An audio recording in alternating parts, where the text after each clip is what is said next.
喂，話說我帶咗個 U 佬上嚟啊，老友帶咗個 U 佬上嚟冇問題啊。咁啊，不如睇下 U 佬先。咁啊，而家咧咁大沓牌，我哋分開一半。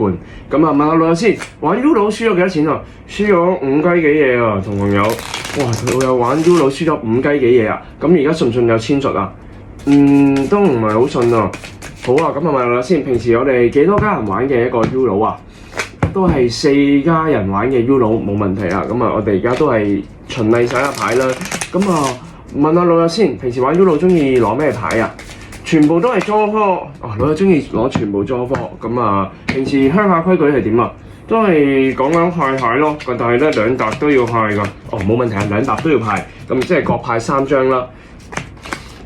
咁老友嗰個 draw 4，我哋咧真係好遺憾，我哋派唔到啦，因為咧我哋攞到4條8，祝大家中秋節發！咁啊，另外咧都打開俾大家睇下，其實咧全部牌都真係唔同嘅喎。多謝老友，我今日真係戒到啦，係多謝老友，希望大家睇完之後遠離賭博。